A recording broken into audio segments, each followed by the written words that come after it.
Hey everybody, welcome. I am Erica with the Gallatin Valley Sentinel. We are very excited and have a special guest with us tonight, Stacy Zinn. She was the former head of the DEA in Montana, and we are so excited that you're here to have a conversation with us. Nice to meet you. Thank you so much for having me. I'm very happy to be here. Awesome. And let's dive right in. So tell us about your background and why did you choose to join the DEA? Well, I had, being a female in a big metropolis city like Dallas, Texas, I had just graduated with my master's, looking for a job, and stumbled upon the opportunity to become a bodyguard or executive protection agent. Did that for 8 years, reached my glass ceiling, and where do I fit from here? So when I was a senior in high school, there was a cute guy that had came into our class unexpectedly and started asking questions about where's all the big parties. Long story short, he was an undercover officer. I watched him for probably about 4 months and figured out what he was doing, and it intrigued me. Yeah. And so that was the original planting of the seeds of going after drug traffickers and also helping kids stay off of drugs. So long story short, when I was looking for a job again, I applied for the DEA. It was a long process, but I got on after a year and a half, and the rest is history. I was with DEA approximately 23 years. Wow, that's amazing. So in your experience, who would you say are the most vulnerable to the cartels, the drug abuse and addiction? You know, with the cartels, what they do is they set their sights on those local distributors. And then what they do is they make their way into them. And then, unfortunately, it's kind of like fishing. They get the fish on the hook, and then that fish is in debt to whoever's controlling that rod. And that's the same thing with the cartels. They find local distributors, get them on the hook, and then normally those local distributors are in debt to these cartel members, and unfortunately, it spirals out of control from there. It's like Breaking Bad, for real, yes. Right? Yes. Yeah. Terrifying. And, here in Montana, you never would think that they're here, and we'll dive into that later, but it's shocking to me that we're dealing with this issue right here. What trends do you think you've seen since 2016? Has there been a distinct difference between the Trump administration and the Biden administration? Oh, absolutely. Yeah. With the Trump administration, we have what's called PSN, Project Safe Neighborhoods. And our job here in the state of Montana, the federal agents to include the local law enforcement, we were supposed to go against the biggest and the baddest, the ones that are causing the most crime in a certain area. The Obama administration had gotten away from that, and that's why we start seeing crime start jumping up. Then when Trump came in, we leveled out the crime, and then unfortunately with the Biden administration, even though they are still doing Project Safe Neighborhoods, with the border being wide open, with the influx of nefarious schemes coming to the state, with the cartels eyeballing Montana because of the price markup, they can make a lot of money up here in the state of Montana because it's farther away from the southwest border, and that's where the bulk of our drugs come from. Yep. We're seeing a huge shift of individuals come up here for nefarious reasons, and unfortunately, we don't have enough boots on the ground to take care of business. Yeah, it's everywhere. I'm shocked at what I'm seeing just in my day-to-day. It just appears that there are a lot of people coming here, and it makes a lot of sense that our border has been wide open for years, and I don't understand why they won't just shut it. I can tell you reasons, but it is what it is. But our northern border. I was watching our northern border since 2017 when I found out the vulnerabilities of it, and talking to different law enforcement and to our representatives and stuff. I was sitting there going, "Hey, our back door is wide open. We need to protect that." We're seeing also individuals come from Canada down into Montana. So we're getting hit both sides. I wondered about that. I kind of always thought Canada is so tough with who they let in that it wouldn't be a feasible entrance, but unbelievable. Canada's not tough. Okay. Because you see, Mexico and Canada, they no longer have that visa. So you'll see individuals going through Tijuana, fly and catch a flight and get into Canada, and then trickle down into the United States that way. Okay. It's not only the south. Our southwest border is so wide open and vulnerable, but unfortunately, our northern border is too. Yikes. So, do you know anything about the Norte 14 or, the North 14? Norteños. Norteños. Well, they just tagged a business in downtown Bozeman, so people are seeing this, and I find that most Americans don't really believe that this can really happen in their small town, and it's time to wake up. Scary. Absolutely. Now that we have... Okay, so imagine California. We all know what California is inundated with: cartels, different gangs, Norteños, Sureños, MS-13, Fresno Bulldogs, yada, yada, yada. At some point, it becomes a breaking point where those gangs are all over each other and they have to spread out. Well, when you have a state like Montana that has so much land, so much environment, so lack of law enforcement, and you can sell a fentanyl pill for $100 versus $20 or excuse me, $3 in California. Wow. Then why not come up here? So that's what we're seeing, is these gangs are starting to spread their wings and starting to find new territory. Norteños, it only makes sense that we start having those individuals come up here because this is virgin territory for them. No one has planted their flag out like, this is our street corner. This is what they're doing with their tagging. When they tag something, they're starting to they're laying out, little crumbs of bread of seeing if anyone's going to bite off on it. If they don't, then there they are. They're going to start spreading their wings. Great. So, who are the other cartels that operate in the Gallatin? So, for cartels, you have Sinaloa and you have CJNG, which is Nueva Generación Cartel. Okay. So you have the number 1 cartel and the number 2 cartel in the entire world up here. Awesome. Yay. Okay, so you just answered that question about the biggest cartels. So how does that compare in the Gallatin Valley? How does it compare with the rest of Montana? Is it still just... Well, what's interesting, I mean, we have cartel presence starting to trickle out throughout Montana. What makes Gallatin County very interesting is because you have local government that... local government is... I don't want to insult anyone, so I'm trying to be careful with my words. Unfortunately, the cartels have found a haven here in this area. Why do they believe that? That's for the community to decide. When you see a larger Hispanic population start coming into an area, and I'm Hispanic, there's going to be a bad apple or two. It's just natural. But so you have to realize a lot of the cartels are Hispanics. And when they're purposely coming up from Mexico, coming up through the southern states, and then looking for a place to go, they're going to blend in to the culture that they can blend in best in. Sure. And that population is growing. So as far as the reservations are concerned, kind of switching gears a little bit, why would you say that they're easy targets? There's lack of law enforcement, obviously, on the reservation. There's lack of tribal police. BIA is stretched thin. DEA and FBI do work on the reservations, but there's too few of all of us, or now them, not me anymore. And the Native American community, unfortunately, they're repeat customers. Yeah. And so once you see the cartels start getting, cozying up to some of the individuals, then it's like I said earlier, is that it's fishing.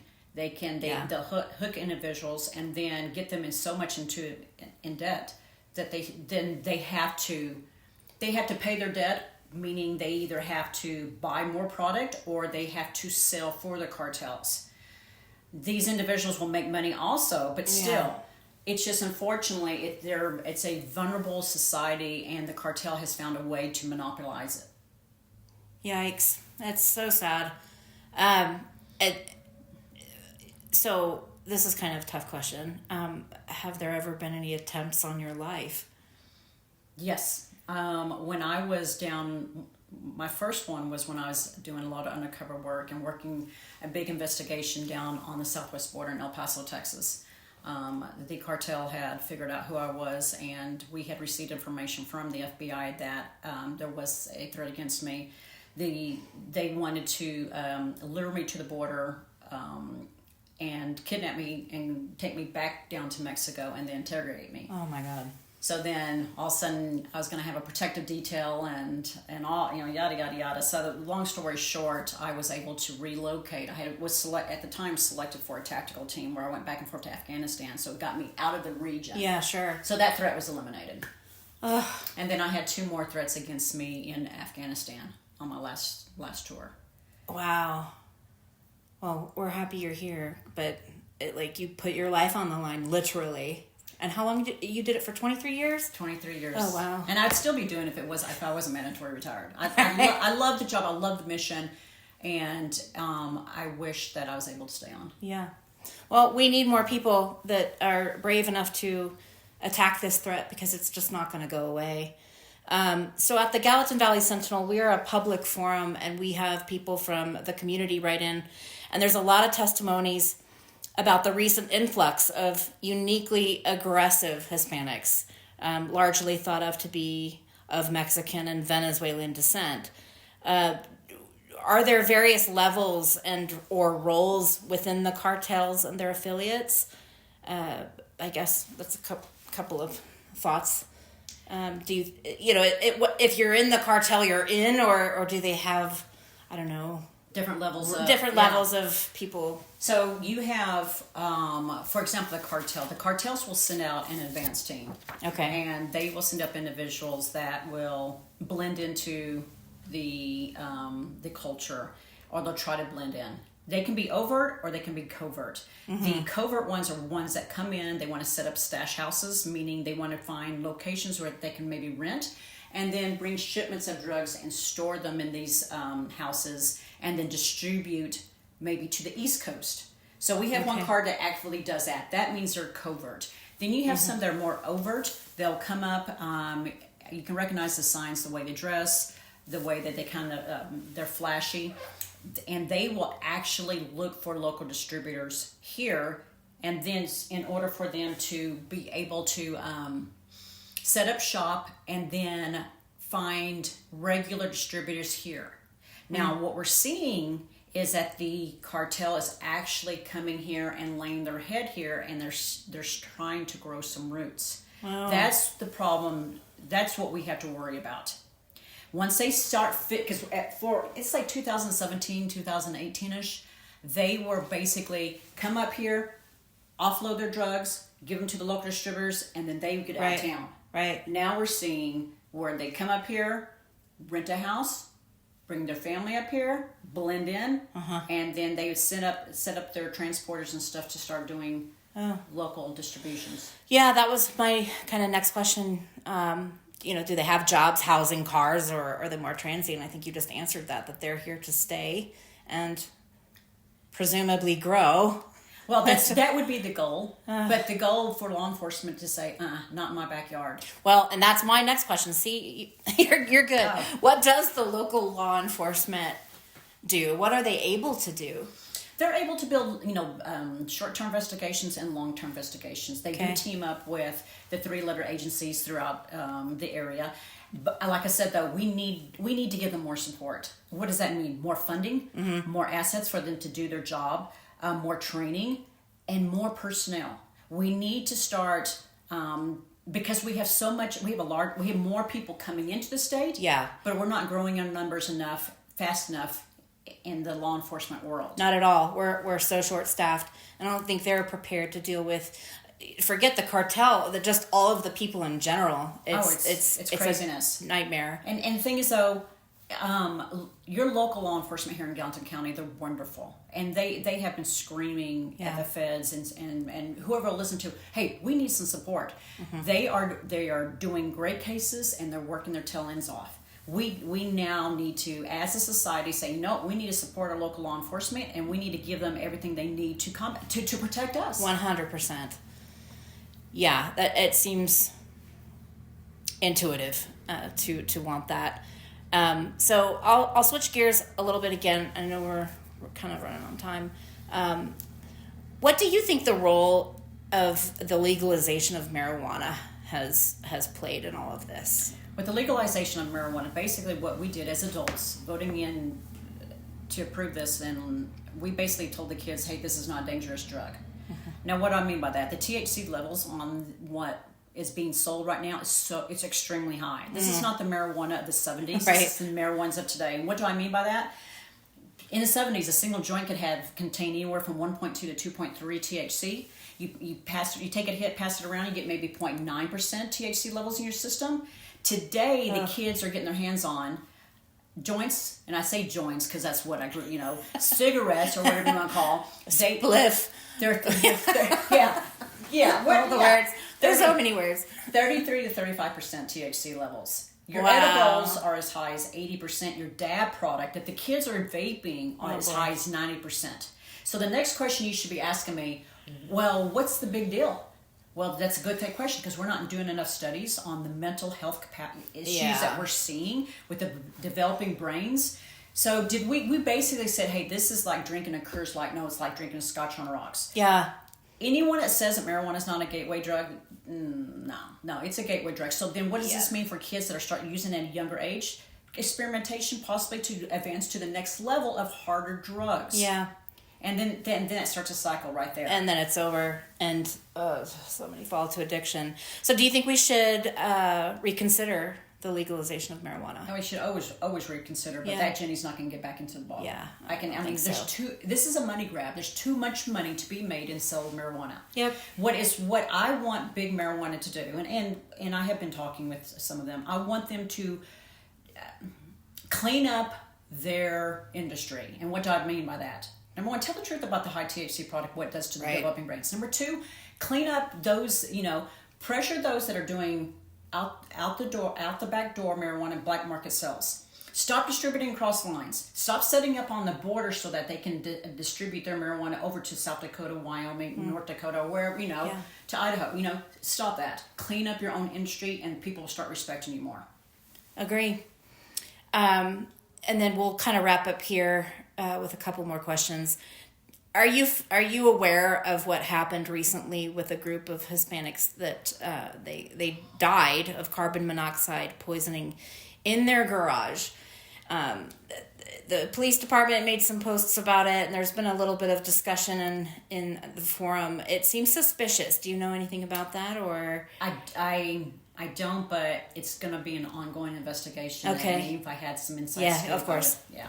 Yeah. But it was summertime, wasn't it? It was just about 2 weeks ago. Mm-hmm. It was summertime. So they didn't need it for heat or anything, right? Yeah. Is it bad things happen? Of course. And maybe that's just all that it is, but it just seems a little bit suspicious to some of us. I'd say stay tuned. Yeah, absolutely. And our homeless population is increasing pretty significantly here in the valley. Do you think that's correlated to the cartels and their drug trafficking? Do you think they're separate problems or just... It's separate problems, but those two worlds are colliding. When you look at Oregon, Washington, you look at places where they're, even Pennsylvania, where there's a lot of homeless, and you start seeing an uptick in drugs. Mm-hmm. You're seeing the uptick in fentanyl use. You're seeing an uptick in overdose deaths. You look at Dallas, Texas. Dallas, Texas is being inundated also. So I'm not saying that because there's cartel presence that equals homeless. No. But what I'm saying is that if I'm a drug distributor and I know that there's a vulnerable culture on the streets that may lean towards using more drugs, then I'm going to abuse it and sell it to them. Of course.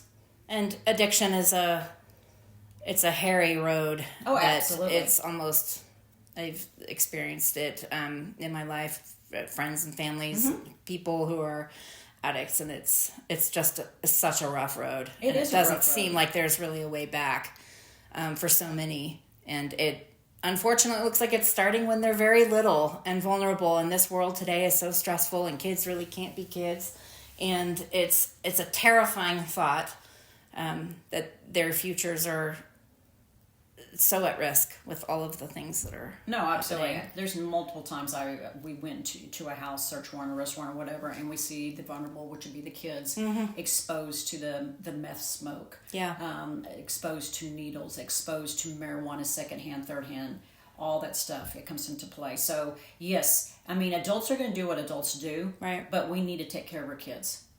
Agree. It's the most important thing, our most important resource. So I think we'll just wrap up here, and I think you've answered so much of this. So if the cartels are able to make Bozeman, Montana, one of their hubs of the world, what's the cost of that in dollars and in crime? Is it a city that's beyond repair if this is where they are deciding to call home, or? No, it could be repaired. You just got to get tough. You have to get tough on crime. Mm-hmm. You have to, again, give the resources to the local law enforcement. Yep. You have to get the prosecution that's going to prosecute to the full max of the law. But you also have to have a community that educates themselves on what's here, what type of drugs are here, and start talking to their kids about the dangers of drugs and not to start on drugs. Yeah. It's not just one. It is a community. A community needs to come together and walk together in order to improve their community. Yeah. Well, on that note, look forward to your presentation tonight, and thank you for being a warrior in this arena, and we look forward to seeing more from you very soon. Thank you. Thank you.